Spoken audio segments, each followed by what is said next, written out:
This video is about bass in your music. Learn my top 5 bass plugins, 3 tips on improving the bass in your music compositions, and much more. Now here's a question for you. Which is your favorite plugin for bass? Please share your opinion in a comment below. My name is Mike and I am a composer just like you. I wish you a warm welcome to the Professional Composer Show. Let's begin right now. Which are the best bass plugins for your music? Are you ready for my top 5 recommendations? Here we go. 808 Studio from Initial Sound. As you can hear from its name, 808 Studio is focused on the classic 808 sound, but this plugin is so much deeper.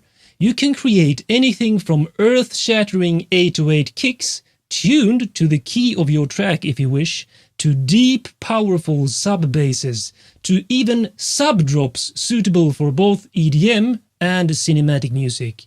When I want low and powerful sub-bass, I go to this plugin. My 3 favorite features are the subsection for that extra bit of low end, including fat mode and drive. The pitch slide, where you can adjust the speed, range and shape of the slide, and the modular effect chain with an amp, compressor, EQ and chorus.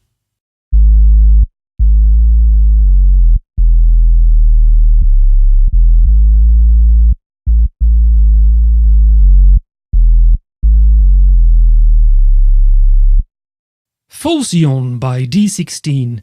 This plugin is modeled after the classic Roland 303 bassline synthesizer, which many people consider to be the grandfather of electronic music. If you want that edgy drive in the bass, and if you want to add lots of energy and character to the bass in your music, the 303 will never let you down. While it's not capable of a huge range of sounds like most other synths, this kind of focus in the tone and character is what makes this synth so great. And this plugin will give you access to the sound of this classic vintage synthesizer without having to break the bank, because the real hardware 303 is incredibly expensive today. Here are my 3 favorite features. The arpeggiator plus randomizer.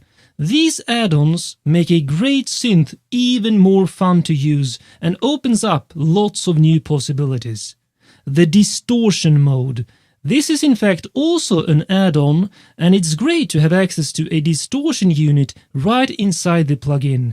It sounds really good and have a lot of options to shape the distortion with. The host mode. You can even use this plugin in MIDI host mode, which means you can actually sequence the patterns using MIDI in your DAW sequencer if you wish.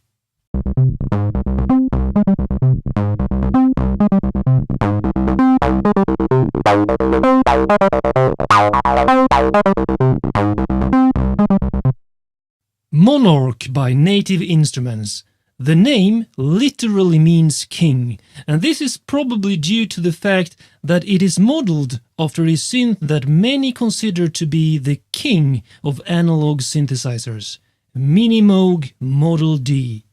Even though this is technically not a dedicated bass synth, it has always been one of the go-to synths for that creamy, fat low end. My 3 favorite features are the ease of use, due to the classic and simple analog synth layout, the performance control over things like legato, glide, pitch bend and mod wheel, and the analog character control over drift, detuning and leakage.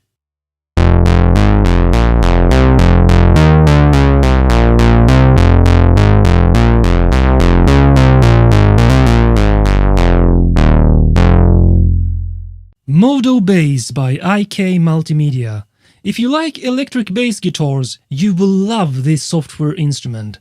It is my go-to plugin for electric bass, because not only do you get lots of electric bass guitars to choose from, you can go extremely deep in the customization over tone, character, and performance.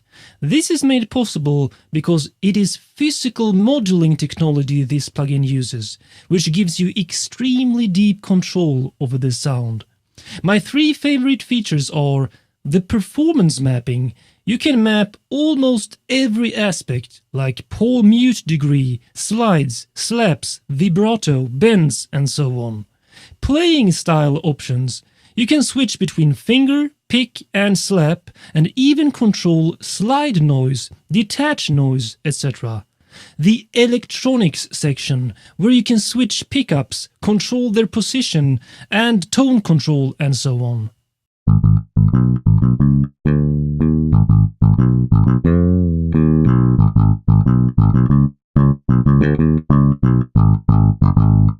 And finally, my favorite plugin for bass is Trillion by Spectrasonics.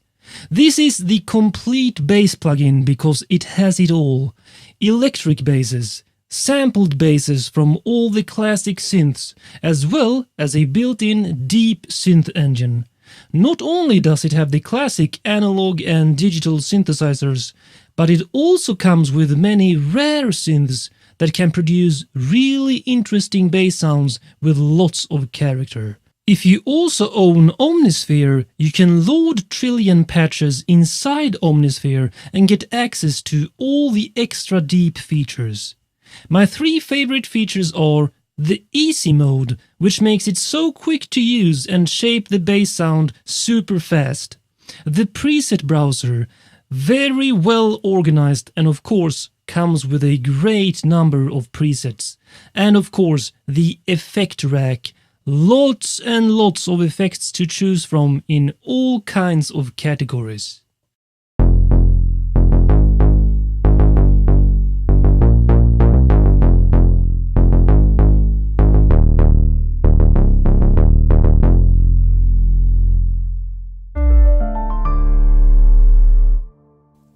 Alright, so I will now show you my master bass template in my DAW, meaning the bass track I start out with when I start a completely new composition, and then I can choose which one of these I will choose and delete the rest as I start the track.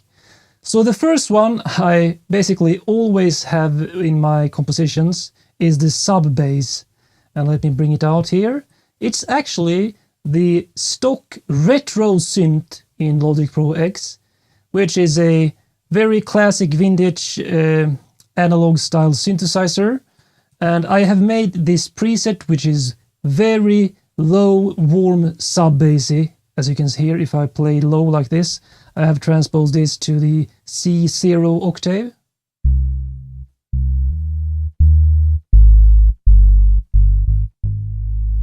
So as you can hear, super deep.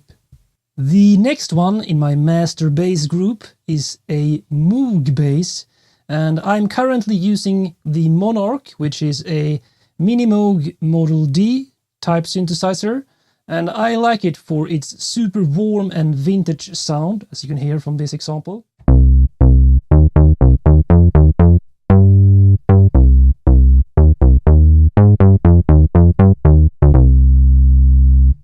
The next one in my template is an 808 bass called 808 Studio, which sounds like this.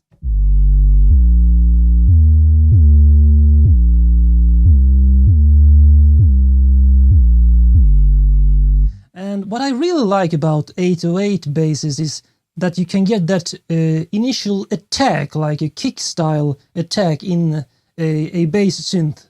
So that's why I have that. The next one is a 303 bass from D16 group called Phocion, which can make these driving style basses like.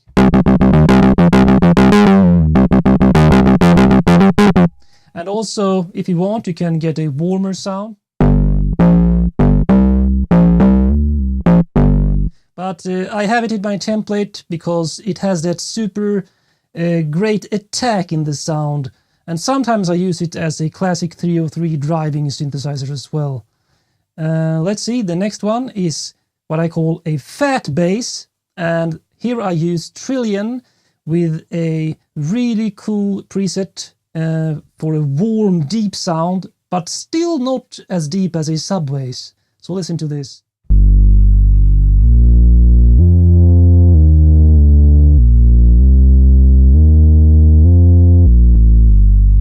It's called TR-80C Creamer, and I honestly believe that it has that creamy sound in the bass.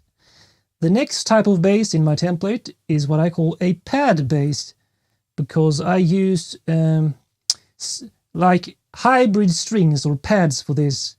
So this is simply called hybrid warm string section as the initial preset, which sounds like this.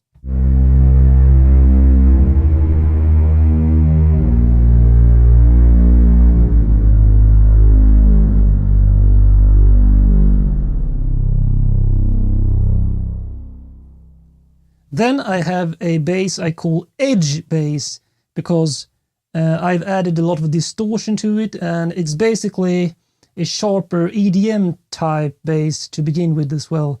Let me go into the main view, and as you can see I have this bass amp added. Without it, it sounds like this.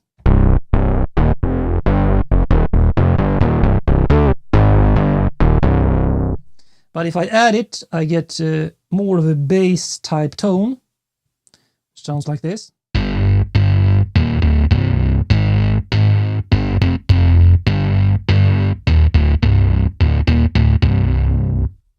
Then I have an orchestral string bass, and I'm currently using Symphobia as the initial sound for this.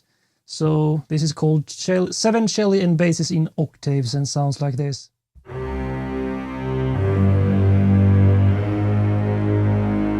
Let me use the mod wheel, in fact.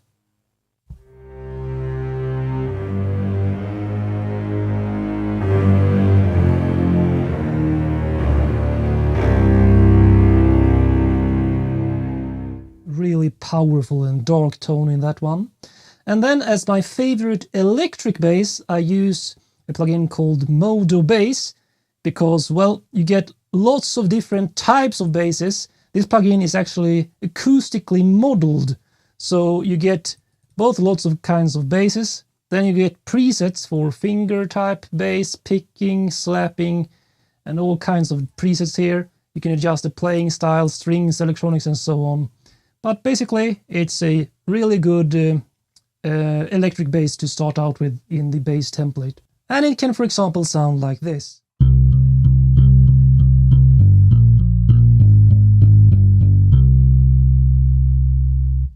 Alright, that's my complete bass template in my DAW starting project. A sub bass, a Moog bass, an 808 style bass, a 303 style bass, a fat bass, and pad bass, an edge bass, an orchestral bass, and an electric bass. Let's see, I accidentally changed this one. That's it, my entire master bass template. I am now going to give you my best 3 tips on how to master bass in your music. Here we go. Tip 1. Design your bass in layers. I always use several layers to create my final bass sounds in any music composition. It doesn't matter if I focus on synth bass, electric bass, or acoustic bass. In fact, I often use a hybrid approach. Here are the 3 main elements of the bass sound that I focus on. 1. The depth, the low sub-bass register, and fundamental bass tone. I always use a sub-bass layer, regardless of which style of music I compose. 2. The fat, the main character and tone of the bass sound, sitting just above the sub-bass frequencies. This part of the bass is what you both feel and hear, which can, for example, be a warm analog synth sound, a deep ringing bass guitar, or the rich and lush orchestral double bass. And 3. The focus.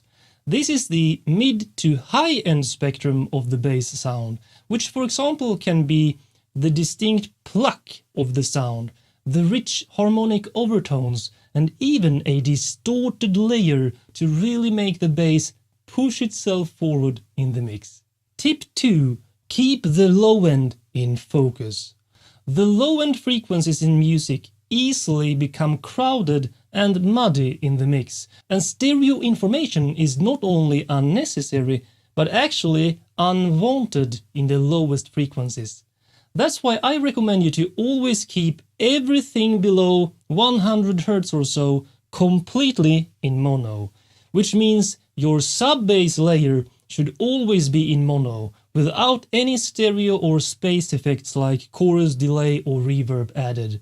And if you use any stereo or depth effects at all on any part of the bass layers, make sure to use settings so that you only affect the frequencies above the deepest low-end frequencies. I personally use this 100 Hz as the lowest limit for these kinds of effects. By keeping the low end in mono, you will not only give your bass incredible focus, but also make it more powerful due to the perfect phase alignment of both speakers when you listen to your music in stereo. Tip 3. Create space for the bass. Again, bass is a domain that many instruments and sounds want to claim, but I always say that bass is the king of music. And if you want your music to have a powerful and focused low end, you need to make sure that your bass sound does not have to compete too much with other instruments. You want to create space for the bass. And you do this basically by dedicating the lowest notes in your composition to the bass. So simply stay clear from the lowest octaves with your other instruments in the sequencer. If you use MIDI instruments, you can clearly see this easily by simply opening up the piano roll. I would say that the only exception to this rule is your drums and percussion, which of course needs to have some sound in the lowest register, whether that is a deep kick drum, a massive orchestral percussion part, or some kind of cinematic or sound effects impact and hits. Now, here's a question for you. What is your personal favorite technique for bass in your music? It can be a sound design trick, a music composition tip, or simply a performance technique for bass sounds. Share your comment below. Now it's time for you to take action. I invite you to become a member of Professional Composers right now if you have not already. Simply go to professionalcomposers.com and sign up for free today. And always remember, you have the power to create a successful career in music with hard work and 100% dedication. My name is Mike, and I will see you in the next video.